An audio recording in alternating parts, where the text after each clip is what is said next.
Hello কুডিস, welcome back to my another video. তো আজকে যাচ্ছি আমরা একটু ঘুরু করতে। অ্যাকচুয়াল ঘুরু নয়, সে তো অন্য কাজই আছে, কিন্তু আমার উদ্দেশ্য তো ঘোরাই। তো কোথায় যাচ্ছি সেটা না হয় কিছুক্ষণ পরেই বললাম। যেহেতু ঘুম থেকে উঠেই টেনে তুলে নিয়ে আমায় চলে এসছে, তাই সকাল থেকে কিছু না খাওয়া হয়, ফ্রিজেই লাস্সির বোতলটা রাখা ছিল, তো ওটাই তুলে নিয়ে চলে এসেছি।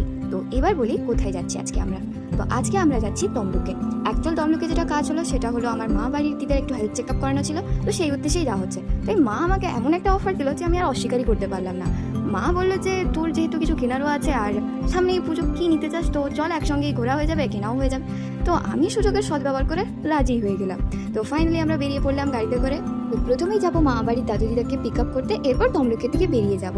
তো আই হোপ তোমাদের আজকের এই ভিডিওটা ভালো লাগবে, অবশ্যই শেষ পর্যন্ত দেখতে থাকো, কিন্তু না দেখলে কিন্তু জানতে পারবে না আমি শেষ পর্যন্ত কী কী কিনলাম আর কোথায় গিয়েছিলাম। তো রাস্তায় যেতে যেতে আমার পেয়ে গেছিলো খিদে, যেহেতু আমি সকাল থেকে কিছুই খেয়ে বেরোইনি। আমার মাতাশ্রী আমার হাতে এইভাবে একটা মুড়ির বাটি ধরিয়ে দিল।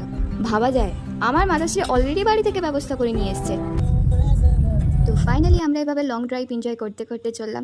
তোমাদের কতজনে এটা ভালো লাগবে জানি না, কিন্তু অ্যাকচুয়াল যারা ড্রাইভিং পছন্দ করে তো তাদের কাছে তো এটা শোনাই সোহাগের সুযোগ বলে মনে হয়। এরকম একটা লং ড্রাইভ আর এরকম একটা ওয়েদার জাস্ট অসাধারণ লাগে। তো আমাদের কাছে এরকম সুযোগ খুবই কম আছে, কারণ বাপি এমনি কাজে ব্যস্ত থাকে, আমরা আমাদের কলেজের কাজে ব্যস্ত থাকি, তো এরকম সুযোগ খুবই কমই আসে। তো আমরা এভাবে লং ড্রাইভ এনজয় করতে করতে ফাইনালি তমলুকে পৌঁছেই গেলাম। যেহেতু মা দিদা দাদুকে সঙ্গে নিয়ে ডক্টরের কাছে চলে গেছিলো, তো আমি আর ভাবি কী করবো, এইভাবে ঘোরাঘুরি করে বেড়াচ্ছিলাম। তো ফাইনালি সমস্ত কাজ মিটে যেতে চললাম আমরা আমার উদ্দেশ্যে। হ্যাঁ, তো যেহেতু তমলুকে এসেছি তো শ্রীলেদার্সে যাওয়া হচ্ছিলো, তো আমি মা বাপি তিনজনে একসঙ্গে ওপরে চলে গেলাম শোরুমে। তো ওখানে গিয়ে দেখছিলাম, নিজের মতো পছন্দ করছিলাম কী কী কিনবো। কিন্তু আনফর্চুনেটলি গিয়ে জানতে পারলাম যে ওই ডিসকাউন্ট অফারটা চলছিল ওটা শেষ হয়ে গেছে, কারণ ওটা 9 to 15 অগস্ট পর্যন্ত চলছিল। কী আর করা যাবে, মাই লাক।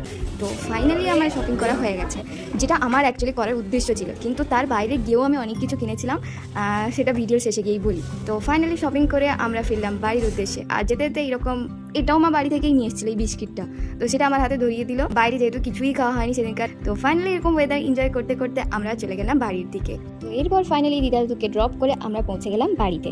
তো हमने खरीदे एक जोड़न जूते, जोड़न নয় एक जोड़ानी होता है। তো সামনেই দুর্গাপূজা এসছে, তাই ভাবলাম বাকি যখন কিনে দিচ্ছে একটা কিনেই নিই টাকায়। তোমরা বলো কেমন লাগছে জুতোটা।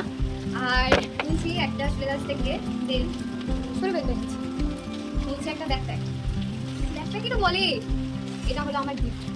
কারণ অ্যাক্সিডেন্টলি আমি টপ করে গেছি, তাই জন্য সেই সুযোগে আমি এটা বাপের কাছে ছেড়ে দিচ্ছি। বলে কি এটা কীরকম লাগছে, যদিও বা রিসেন্টলি আমার বোন একটা ব্যাগ নিয়ে আসছে, ও এখন আমার ব্যাগটা নিয়ে টানাটানি করছে, কারণ আমার ব্যাগটাই ওর বেশি পছন্দ হয়েছে। তো আমি একসাথে দেখাচ্ছি, এই যে এই ব্যাগটা ও কিনেছে রিসেন্টলি, আর এইটা আমি কিনেছি। আর ব্যাগটা বেশি ভালো বলবো, কমেন্টে বলবো।